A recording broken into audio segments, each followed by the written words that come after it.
चलो बच्चे लोग सब लोग रीडिंग करेंगे आज chemical properties of alkene.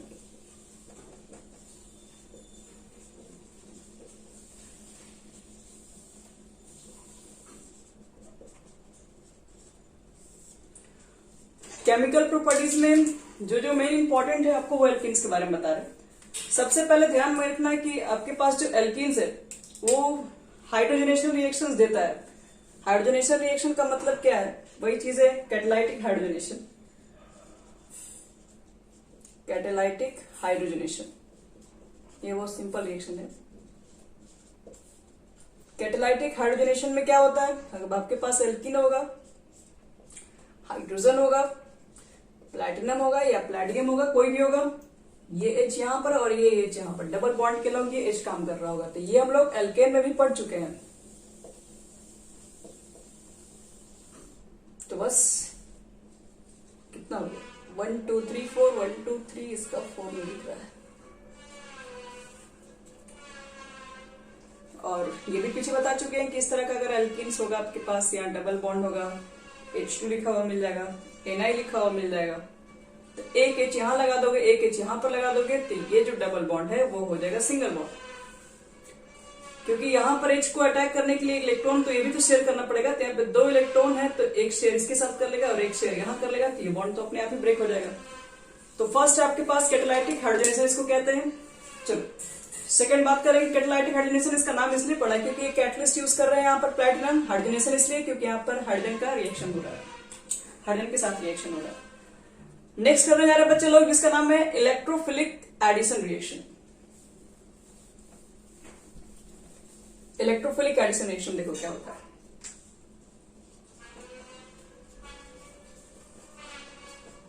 Electrophilic addition reaction, पहले समझो इस तरह का रिएक्शन होता क्या। जैसे आपके पास एल्कीन होगा सपोज, और आपके पास एक ऐसे मतलब रीजेंट होगा जिसके अंदर दोनों चीजें होंगी प्रेजेंट। इलेक्ट्रोफाइल भी होगा, उसके अंदर न्यूक्लियोफाइल रीजेंट, दोनों तरह का आपको अटैकिंग दिखाई पड़ेगा। तो हम तो पहला अटैकिंग किसका कराएंगे इसके अंदर? सिंस आप पढ़ रहे हैं इलेक्ट्रोफिलिक एडिशन रिएक्शन, तो पहला अटैकिंग इलेक्ट्रोफाइल का बनता है। तो इलेक्ट्रोफाइल कहाँ अटैक करेगा? इलेक्ट्रोफाइल तो पहले से डिफिशियंसी, इसके पास इलेक्ट्रॉन की कमी होती है इलेक्ट्रोफाइल के पास, इसलिए प्लस चार्ज है। तो ये वहां पर अटैक करता है जिसके पास इलेक्ट्रॉन ज्यादा हो। तो देखता है कि डबल बॉन्ड के पास या इलेक्ट्रॉन ज्यादा शेयर है, यहाँ इलेक्ट्रॉन काफी मिलेगा, इसलिए ये अटैक करेगा डबल बॉन्ड के पास ही। तो डबल बॉन्ड के पास मान लो अटैक कर लिया, मान लो यहां पर कर दिया। अब डबल बॉन्ड के पास अटैक कर लिया तो अगले स्टेप में फिर कौन आएगा? तो अगले स्टेप में फिर से आएगा आपके पास न्यूक्लियोफाइल भी आता है। तो एक मिनट रुक जाइए। जैसे इलेक्ट्रोफाइल यहां पर अपना अटैक करेगा तो ये तो अपना कमी को पूरा कर दिया। क्यों? 2 इलेक्ट्रॉन इससे ले लिया, 2 इलेक्ट्रॉन इसको दे दिया ये। अब 2 इलेक्ट्रॉन जब इसी को ही दे दिया तब तो ये वाले कार्बन का क्या होगा? इस कार्बन के पास 2 बॉन्ड है, 2 इलेक्ट्रॉन यहां पर शेयर था, दोनों ही दे दिया इसको, तो फिर ये तो डिफिशियंसी हो गया, मतलब इसका जो प्लस चार्ज है ये तो इस पर आ गया। तो ये आपके पास बनता है कार्बोकटायंस, ध्यान रखिएगा, कार्बोकटायन जनरेट हो जाता है उसमें। और अगले स्टेप में अब ये कार्बोकटायन है, मतलब अब इसको इलेक्ट्रॉन डिफिशियंसी होगा, अब इसको इलेक्ट्रॉन चाहिए, अब इसको हेल्प करने के लिए अगले स्टेप में कौन आता है? तो अगले स्टेप में आपके पास आएगा न्यूक्लियोफाइल। न्यूक्लियोफिल आएगा यहाँ पे अटैक करेगा इसके साथ, और फाइनली जो बॉन्ड बनेगा इसके अंदर इलेक्ट्रोफाइल भी प्रेजेंट होगा और इसके अंदर आपके पास न्यूक्लियोफाइल भी आ जाएगा। कुछ इस तरीके से कहानी यहाँ पर हो रहा होता है। तो अब इसके अंदर देखते हैं एडिशन ऑफ HX। HX की एडिशन कैसे होती है?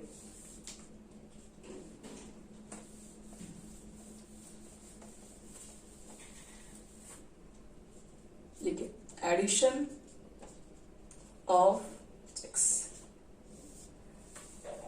तो HX का देखो एडिशन, इसको हम लोग बोल रहे हैं हाइड्रोहैलोजनेशन कहा जाता है। मान लो कि आपका रिएक्शन है CH2 डबल बॉन्ड CH2, ठीक है, आपने रिएक्शन करा दिया HX के साथ, ठीक है, no problem. In the presence of solvent, कोई सॉल्वेंट तो होगा ही, बिना सॉल्वेंट में कैसे, कुछ ना कुछ तो मीडियम चाहिए होगा। ये सॉल्वेंट है, ये कैसा सॉल्वेंट है? ये नॉन पोलर सॉल्वेंट है।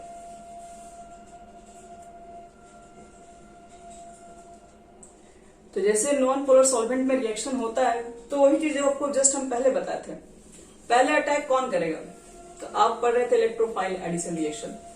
तो अटैक तो पहले बच्चे लोग यहाँ से एक H प्लस है, क्योंकि HX लेके चलोगे तो ये हाइड्रोजन है, नेगेटिव चार्ज इस पर होगा, यहाँ पर पॉजिटिव चार्ज होगा, तो ये डिफिशियंसी वाला आदमी है, तो ये पहले अटैक कर देता है। और ये अटैक कहां पर करेगा? जहां पर इसको इलेक्ट्रॉन ज्यादा दिखेगा, तो इलेक्ट्रॉन इसको यहां ज्यादा दिखेगा, तो ये इस यहाँ पर अटैक कर जाएगा। और अगले स्टेप में बताया था न्यूक्लियोफाइल भी आएगा, मतलब फाइनल प्रोडक्ट के फॉर्म में क्या बन जाएगा? CH3, पहले यहाँ पे CH2 के ऊपर प्लस आ जाएगा, जैसे यहाँ पर ये अटैक करेगा, तो कुछ देर पहले जो बताए थे CH3 यहाँ पर आ जाएगा, दोनों इलेक्ट्रॉन इसको दे दिया, तो यहाँ पर तो CH2 के ऊपर एक प्लस आ जाएगा। और अगले स्टेप में X माइनस आएगा, जो कि इसको फिर अपना इलेक्ट्रॉन पेयर देके यहाँ बॉन्ड बना लेगा। देखो कुछ इस तरीके से कहानी होगा, लेकिन अब थोड़ा इसमें मेहनत भी करना पड़ता है। अब इसमें देखो दो पार्ट हम समझाएंगे, एक मार्कोनिक होता है और एक एंटी मार्कोनिक होता है, जो कि मतलब बहुत इंपॉर्टेंट है ये केसेस। तो देखो कैसे कैसे मार्कोनिक और एंटी मार्कोनिक अपना काम करते हैं।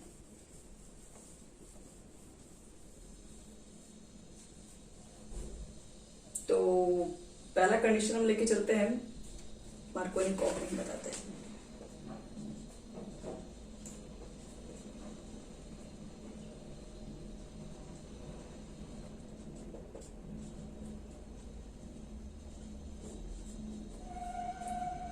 मार्क ऑन इक ऑफ रूल, इनके रूल से बहुत सारे क्वेश्चंस भी बन जाते हैं। मतलब केवल अगर कह दिया जाए वहां मार्कोनिक रूल चल रहा है, तो आपको समझ में आना चाहिए कि वहां पे कौन सा रूल हो रहा है। तो देखो इसमें क्या क्या होगा वो समझा रहे हैं। मार्कोनिक का क्या कहना है? मार्कोनिक का ये कहना है कि निगेटिव पार्ट या फिर बोलो nucleophile part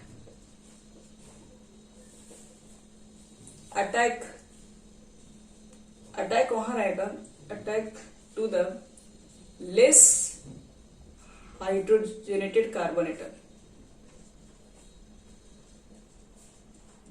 with double bond.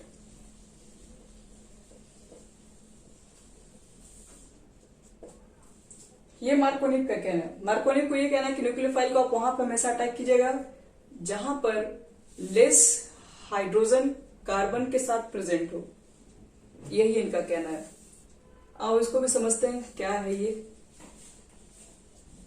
जैसे यहां देखो एक रिएक्शन लेते हैं, CH3 CH double bond CH2।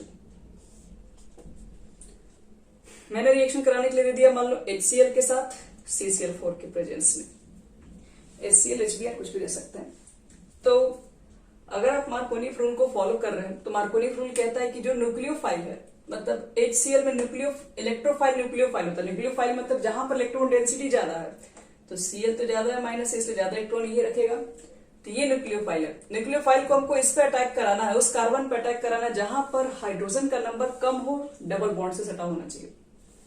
तो देखिए यही डबल बॉन्ड से दो कार्बन अटैच है, और जिस कंडीशन में हाइड्रोजन कम है वहां पर आप Cl बैठा दीजिए। तो Cl को तुमको यहीं बैठाना है, क्योंकि यहीं पर सबसे कम आपको दिख रहा हाइड्रोजन है, और बाकी वाले की जगह पर H लगा दो, तो CH3 बन जाएगा। तो आप सोच रहे हो कि हम मतलब ऐसा क्यों किए, ये वाला जो चीज था आपके पास, ये वाला यहां पर क्यों लगा सकते हैं? तो मार्कोनिक का यही रूल होता है। देखिए इसमें कार्बोकेटायन जो जनरेट होता है, ऐसे बोलेंगे क्योंकि आप जानते हैं इलेक्ट्रोफाइल रिएक्शन आप पढ़ रहे हैं। इलेक्ट्रोफाइल में पहले तो H प्लस जाता है, तो H प्लस कहां जाएगा? तो H प्लस आपको बताया गया है कि डबल बॉन्ड के अलोंग जाएगा। तो H प्लस यहां पर भी जा सकता है और H प्लस यहां पर भी जा सकता है। आपको हम दोनों केस दिखाते रहे। जैसे मान लो H प्लस यहां पर आएगा तो क्या बन जाएगा? CH2 सिंगल बॉन्ड, CH2 के यहां पर एक प्लस आ जाएगा, और ये वाला जैसे H प्लस जब यहां पर अटैक कर जाएगा तब क्या होगा? तो यहां पर अटैक करेगा तो ये वाला इधर बॉन्ड आ जाएगा, यानी CH के ऊपर इस बार प्लस आ जाएगा। तो तुम लोग खुद सोच के बताओ, ये दो कार्बोकेटायंस हैं, ज्यादा स्टेबल कौन कार्बोकेटायन होगा? ये वाला स्टेबल है, ये स्टेबल है, फर्स्ट या सेकेंड? नहीं। कार्बोकेटायंस का देखो मतलब क्या होता है कि ये जो कार्बन है वो इलेक्ट्रॉन डिफिशियंसी है, मतलब इसके पास इलेक्ट्रॉन की कमी है, तभी तो प्लस इसके ऊपर चार्ज है। इसको बोलते हैं CH3 को इलेक्ट्रॉन रिलीजिंग ग्रुप, इलेक्ट्रॉन देने वाला ग्रुप। तो देखो इस कार्बन को सपोर्ट करने के लिए ये भी है, ये भी इलेक्ट्रॉन दे रहा है इसको, ये भी है सपोर्ट करने के लिए। तो दो तरफ से इसको इलेक्ट्रॉन मिल रहा है, तो इसकी डिफिशियंसी कम हो जाएगी। बट यहां पर है, यहां पर तो इससे रिलेटेड बस अटैच सिर्फ एक ही कार्बन है, तो एक ही कार्बन सिलेक्ट, इसमें चेक करिए, इसमें अल्फा हाइड्रोजन ज्यादा है, इसमें कम है। इससे अटैच जो कार्बन है वहां पर सिर्फ अल्फा हाइड्रोजन कॉमन 2 ही है, यहां पर जो अटैच है कार्बन है इससे 3 3 6 है, तो ये ज्यादा स्टेबल है, ये कम स्टेबल है। आपको पहले बताते हैं कि जो स्टेबल ही नहीं होगा वो प्रोडक्ट जल्दी फॉर्म नहीं कर पाएगा। तो यहां पर ये जो कंडीशन होती है ये ज्यादा स्टेबल है, इसलिए तो हम आपको बताएं यहां पर है कि H को कहां पर अटैच किया, प्लस यहां पर है तो न्यूक्लियोफाइल कहां अटैक करेगा, बताओ इस पेयर को यहां पर अटैक कराएंगे हम लोग क्योंकि ज्यादा स्टेबल है ये। तो इसलिए ये सब शॉर्टकट में मार्कोनी यही बताया कि आप कितना अगर इसका मैकेनिज्म बना के समझते तो ठीक है, नहीं तो शॉर्ट में इतना याद रखिए, अगर मार्कोनी एडिशन आप करवा रहे हैं तो निगेटिव पार्ट या न्यूक्लियोफाइल पार्ट को आप वहां पे ऐड करिए हमेशा जहां पर लेस हाइड्रोजन कार्बन के साथ हो, डबल बॉन्ड के नाम, और हाइड्रोजन को वहां पे अटैक कराओ जहां पर कार्बन के साथ ज्यादा हाइड्रोजन प्रेजेंट है, डबल बॉन्ड के नाम। इस चीजों को और भी अच्छे से क्लियर करेंगे, और भी 2 एग्जाम्पल देंगे तो बहुत अच्छे समझ में आएगा। न्यूक्लियोफाइल ध्यान रखना, मार्कोनी रूल क्या होता है, और इसी का जस्ट एक होता है एंटी मार्कोनी, तो उसको भी हम नहीं बता दे रहे हैं।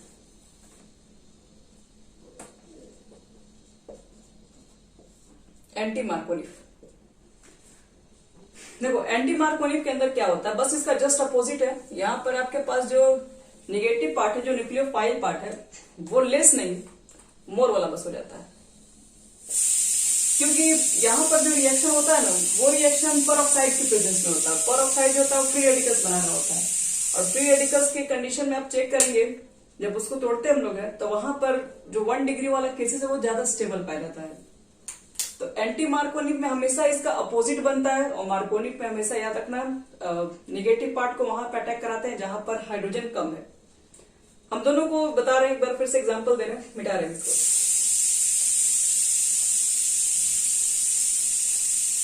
जैसे समझो यहां CH3 CH double bond CH2, और आपके पास रिएक्शन मिल गया, पहला रिएक्शन मिल गया HBr, दूसरे इन the presence of CCl4, HBr मिल गया और H2O2, ये H2O2 हो सकता है बच्चे लोग, ये R2O2 कोई भी होना चाहिए, परऑक्साइड के फॉर्म में होता है, बस ध्यान रखिएगा। परऑक्साइड के फॉर्म में रिएक्शन कराओगे और सॉल्वेंट यानी नॉन पोलर सॉल्वेंट के फॉर्म में कराओगे, दोनों रिएक्शन अलग अलग है। इस रिएक्शन को बोलते हैं मार्कोनिफ, MR रूल, और ये आपके पास है एंटी मार्कोनिफ। एंटी मार्कोनिफ पहली बात तो याद रखना HBr के केस में केवल काम करता है, दूसरी बात H2O2 रहेगा तभी काम करेगा, H2O2 नहीं रहेगा तो ये एंटी मार्कोनिफ नहीं बन पाएगा, क्योंकि H2O2 के प्रेजेंस में ही वो एंटी मार्कोनिफ की तरह काम कर पाता है। तो अगर मान लो कभी क्वेश्चन में सिर्फ HBr लिख के आ गया, ना CCl4 लिखा है ना H2O2 लिखा है, तो आप उसको मार्कोनिफ ही मान के चलेंगे, क्योंकि जब तक HBr के साथ H2O2 लिख के ना दे तब तक हम इसको एंटी मार्कोनिफ नहीं मानते हैं। अब देखो मार्कोनिफ के अकॉर्डिंग क्या कहा गया था, पहले इसको मार्कोनिफ पे बनाएंगे। मार्कोनिफ को पहचानने के तरीके यही पर है, यहाँ पर HF भी हो, सॉरी HF नहीं होगा, HCl भी होगा, HBr भी होगा, HI भी होगा, CCl4 चाहिए। यहाँ पर ये सिर्फ और सिर्फ HBr के केस में लागू होगा, ना HCl के केस में लागू होगा, ना HI के केस में लागू होगा, वो सिर्फ HBr के केस में काम करता है, और परऑक्साइड की प्रेजेंस में ये दोनों चीजें होना बहुत जरूरी है। प्रोडक्ट क्या लिखेंगे देखो वो बता रहे हैं, मार्कोनिफ है तो बताया गया कि न्यूक्लियोफाइल को आप वहां अटैक कीजिए जहां पर कार्बन के साथ हाइड्रोजन कम हो, तो ये तुम्हें पता है, यहां पर अटैक करा देंगे CH3 CH और यहां पे डाल दोगे Br और यहां पर हो जाएगा CH3। एंटी मार्कोनिफ कहता है कि आप न्यूक्लियोफाइल को वहां पर अटैक कराओ जहां पर डबल बॉन्ड के साथ कार्बन के साथ हाइड्रोजन ज्यादा है, तो यहां मत देख लेना डबल बॉन्ड के साथ बोला गया, तो आप इसी कंडीशन में अप्लाई करेंगे, तो Br को यहां पर अटैक करवाएंगे इस बार, CH3 यहां पर H को अटैक कराओगे तो CS2 और Br तो लास्ट में लगाना है। ये हो गया आपका रिएक्शन। ये रिएक्शन आपका बहुत जगह काम भी करता है, जब मैकेनिज्म करे, जब कन्वर्जन पढ़ोगे तो वहां पर बहुत बार आता है क्वेश्चन में 2 प्रोपेन बनाओ, 1 प्रोपेन बनाओ, 2 फिनॉल बनाओ, मतलब सॉरी 2 अल्कोहल से ऐसे ग्रुप आ जाते हैं बनाने के लिए, तो यही चीजें हमको यूज करना पड़ता है, मार्कोनिफ और anti Markovnikov. Anti Markovnikov generally बीच में काम कर रहा होता है, मार्कोनिफ हमेशा साइड में काम कर रहा होता है। चलो इसमें एग्जांपल्स और भी देंगे।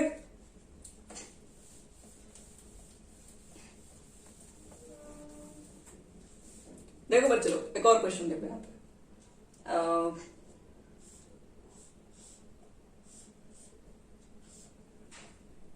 यहाँ पर CH3 ग्रुप लगा हुआ है और यहाँ आपका डबल बॉन्ड है।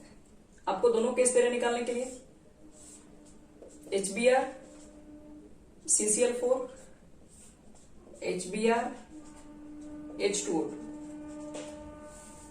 चलो दोनों का प्रोडक्ट लिखना है। रूल याद कीजिए, मार्कोनिक में Br को न्यूक्लियोफाइल को वहां पर अटैक कराएंगे जहां पर डबल बॉन्ड के साथ हाइड्रोजन कम होगा या फिर नहीं भी होगा, तो और ये भी आपका अच्छा है। तो डबल बॉन्ड यहां पर है, यहां देख लो, इस कार्बन के साथ देखो तो कितना हाइड्रोजन है,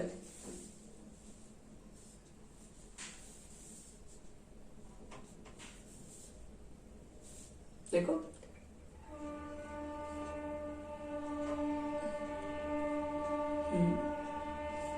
हाँ, इस कार्बन के साथ आप चेक करेंगे तो एक कार्बन C अटैच है, एक कार्बन C अटैच है डबल बॉन्ड से इस कार्बन से, मतलब इस कार्बन के पास कोई हाइड्रोजन नहीं है। यहां पर चेक करोगे तो एक कार्बन से अटैच है, दो कार्बन यहां से अटैच है, तो मतलब इसकी एक वैलेंसी पूरा करने के लिए एक ही इसके पास होगा। यहाँ पर एक भी H नहीं है, यहाँ पर H है, तो Br को वहां पर अटैक कराना है जिसमें हाइड्रोजन बिल्कुल कम हो, ना भी होगा तो चलेगा। तो ये वाले यहाँ पर अटैक कराएंगे और H को आप यहाँ पर अटैक कराएंगे, जिसकी वजह से ये बॉन्ड ब्रेक हो जाएगा। यहाँ पे CH3 आ जाएगा और इसी पॉइंट पे Br भी आ जाएगा और यहाँ पर H आ गया, तो H लिखने की जरूरत नहीं है, H उसी में सेट हो जाता है। ये एंटी मार्कोनिक है, एंटी मार्कोनिक अपोजिट काम करते हैं। ये यहाँ पर जाएगा तो ये बगल वाले पे जाएंगे, क्योंकि उनको पसंद है कि जहां पर हाइड्रोजन ज्यादा हो डबल बॉन्ड से। तो यहाँ पर हो गया Br और यहाँ पर हो गया CH3। एक और क्वेश्चन में कौन दे रहे हैं इसमें,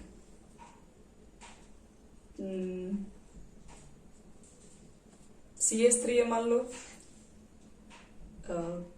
CH double bond CH CH2 CH3 और आपको रिएक्शन दे दिया करने के लिए HBr और CCl4 के साथ।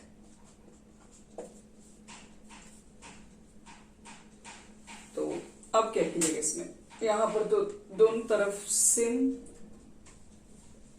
H's दिख रहा है, कहीं भी अटैक करवा दें। ये तो HBr CCl4 को देख के आपको सीधे याद रहना चाहिए मार्कोनिक को, तो मार्कोनिक तो ये है। हाँ, तो कहां पे इसका अटैक होगा बोलो, यहां पे करा दे Br को कि यहां पे करा दे, या फिर कहीं भी कराए कोई फर्क नहीं पड़ता। यहां पे अच्छा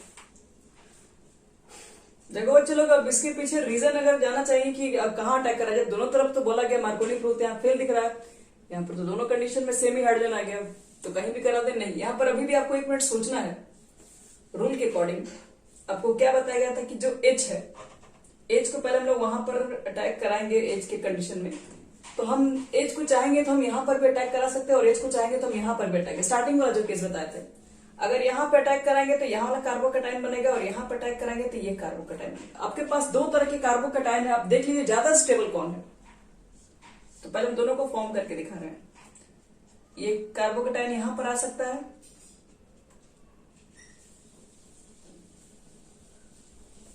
और एक कार्बोकैटायन और कहां फॉर्म होगा, CH3 CH2 CH के ऊपर एक प्लस, फिर CH2 CH3। देखो ये दो जगह कार्बोकैटायंस आपके बनेंगे, आप चेक कीजिए ज्यादा स्टेबल कौन सा है, तो वो आप चेक करोगे अल्फा हाइड्रोजन एटम के केस में। यहां पे चेक करो तो इससे बगल में कार्बन यही अटैच है, इसमें अल्फा कार्बन दिख रहा है, दो जगह है, हाइड्रोजन यहाँ पे 3 है और यहाँ पे 2 यानी 5 है। यहाँ पे चेक कीजिए, इसे जो अटैच है कार्बन और इसके साथ से 2 है हाइड्रोजन, मतलब इस कंडीशन में अल्फा एटम आपके पास 2 है और इस कंडीशन में आपके पास 4 है और यहाँ पर 5 दिख रहा है, मतलब ये ज्यादा स्टेबल है। अगर ये ज्यादा स्टेबल है तो न्यूक्लियोफाइल का यहाँ पर अटैक आपका ज्यादा फेमस है, तो इसलिए ध्यान में रखना ये माइनर प्रोडक्ट हो जाएगा और ये हो जाएगा इसका मेजर प्रोडक्ट।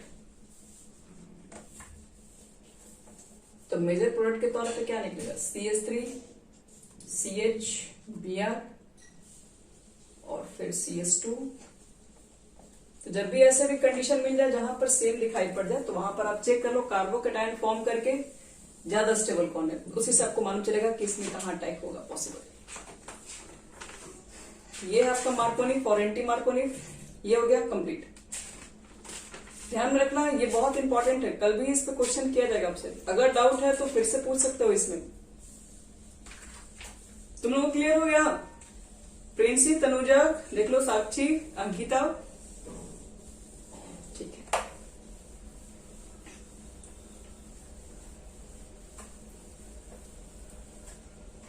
अब देखिए, अब ये भी जो बताने जा रहे हैं वो भी एक इंपॉर्टेंट रिएक्शन है और ये भी आपको मिलेगा 12th क्लासेस में। मतलब कहा जाता है जितने रिएक्शन बता रहे एक तरीके का सब 12th में यूज है, इसलिए आप भी समझिए कि आपका अगर 11th का बेस अच्छा नहीं है तो 12th में प्रॉब्लम होगा।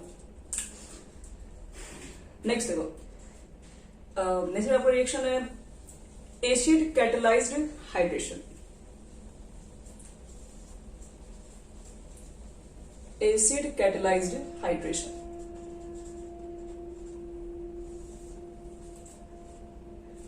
अब इसका मतलब समझते हैं, हाइड्रेशन ऑफ एल्केन भी लिख सकते हो, acid catalysed hydration of alkene. जैसे बहुत सा आपको रिएक्शन मिलेगा CH2 डबल बॉन्ड CH2, ये एल्कीन है और एरो पे आपको लिख के दे देगा डाइल्यूट H2SO4, एसिड लिख के दे देता है। तो अब इसके बाद आपको बनाना है रिएक्शन क्या होगा। ठीक है बच्चों, तो यहां पर देखो रिएक्शंस क्या होता है, डाइल्यूट का मतलब यहां पर हो रहा होता है वाटर का एडिशन, डाइल्यूशन के केस की वजह से। अब वाटर का एडिशन कराएंगे तो आपको फिर से बता दे रहे हैं, ये चलता है मार्कोनिव पे। अब इसको आपने मार्कोनिव और एंटी मार्कोनिव सब रिएक्शन को आप याद रखेंगे, मतलब वो नहीं समझ में आया? देखो बता रहे HOH, अगर हम बोल रहे हैं मार्कोनिव एडिशन मतलब न्यूक्लियोफाइल पार्ट को हमको वहां टैग कराना है जहां पर हाइड्रोजन कम है। तो पहले बताओ तो H और OH में न्यूक्लियोफाइल कौन सा है?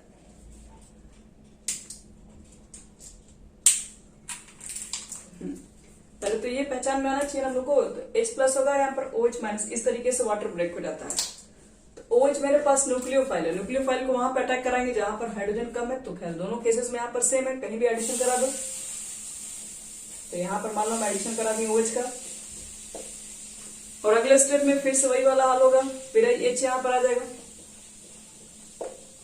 तो ये आपके पास क्या बन गया, CH3 बन गया, CH2 बन गया, अल्कोहल में कन्वर्ट हो गया। मतलब एल्कीन से भी अल्कोहल में कन्वर्ट करने का एक आसान रास्ता हमारे पास है। और ये पूरा चल रहा होता है मार्कोनिव पे, इसमें मार्कोनिव समझ में आ गया तो ये सब चीजें बहुत इजी हो जाएगा। जैसे कौन देखो रिएक्शन दिखा रहे हैं, साइक्लोहेक्सेन का पार्ट है और यहाँ पर मान लो CH3 ले लिया गया। कभी कभी डाइल्यूट H2SO4 ना लिख के ना ऐसे भी लिखा मिल सकता है, हाइड्रोनियम आयन करके। तो मतलब बच्चे लोग वही है, देखो इसको क्या लिख सकते हैं, H2 और H+, तो यही तो हम भी लिखे यहाँ पर है। डाइल्यूट का मतलब हो गया क्या, H2 और H2SO4 के लिए H+ का काम होता है, कैटलिस्ट है। आप इस रिएक्शन को जब इसका मैकेनिज्म बनाओगे तो H2SO4 बाहर भी निकल जाता है। तो फिर देखो यहाँ पर H2O ही आपके पास है और H2O के अंदर न्यूक्लियोफाइल OH होगा और OH को वहां पे ऐड करेंगे जहां पर हाइड्रोजन कम है। तो यहां पर चेक कर लीजिए और यहां पर चेक कर लीजिए, कहां पर हाइड्रोजन कम है उसी के अकॉर्डिंग काम कर लेंगे हम लोग। तो यहीं पर दिख रहा है कम है, यहाँ पर OH और यहाँ पर H, तो H दिखाने की कोई आवश्यकता नहीं हमें। फिर ये देखो इस तरह का एल्कीन, और आपके पास रिएक्शन में वही H3O+ मिल जाए या डाइल्यूट H2SO4 लेके मिल जाए, क्या बनेगा इसका प्रोडक्ट। OH पार्ट को वहां पे अटैक कराइए जहां डबल बॉन्ड से सटे हुए कार्बन पे कम हाइड्रोजन प्रेजेंट है।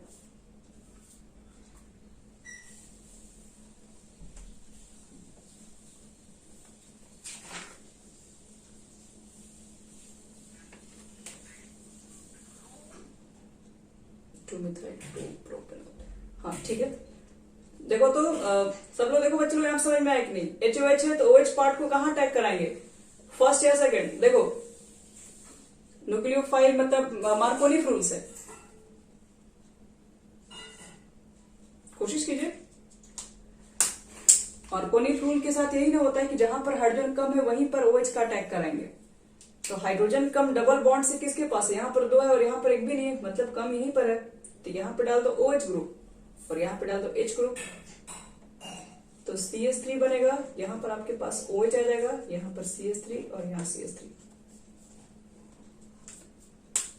समझ में आएगी सबको। देख लो एक और रिएक्शन देंगे हम इस पे।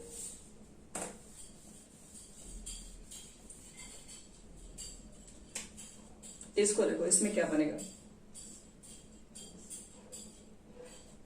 ये जितने रिएक्शन दे रहे हैं ध्यान में रखिएगा, ये मत सोचिए कि एल्कीन में है। ये सब रिएक्शन आपके एग्जाम में भी पूछा हुआ है 12th के बोर्ड में। Fine, CH double bond CH2 लिखा हुआ मिल जाएगा, H3O प्लस। क्या बनेगा चेक कर लो इसमें। और OH का कहां अटैक करेंगे, कोशिश करो, चलो गलती होगा तो गलती होगा, लेकिन कोशिश भी नहीं करोगे तो और भी गलती होगा बाद में।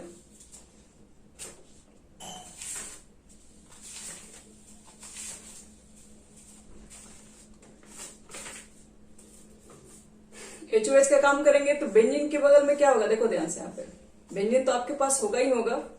OH को अटैक करेंगे जहां पर डबल बॉन्ड से हाइड्रोजन कम अटैच है। तो यहाँ पर OH ग्रुप लगा दो और यहाँ पे H ग्रुप लगा दो, बन गया। तो ये आपका कंप्लीट हो गया। और एक रिएक्शन लास्ट और करवा दे रहे हैं, उसके बाद कल आपको बताएंगे ओजोनोलिसिस के बारे में। ये भी बहुत इंपॉर्टेंट रिएक्शन वो भी रहता है। एक और देखो इसमें Baeyer's reagent, addition of KMnO4।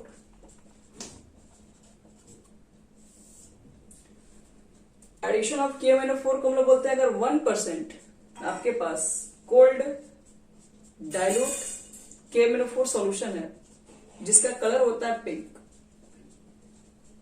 हल्का पिंक।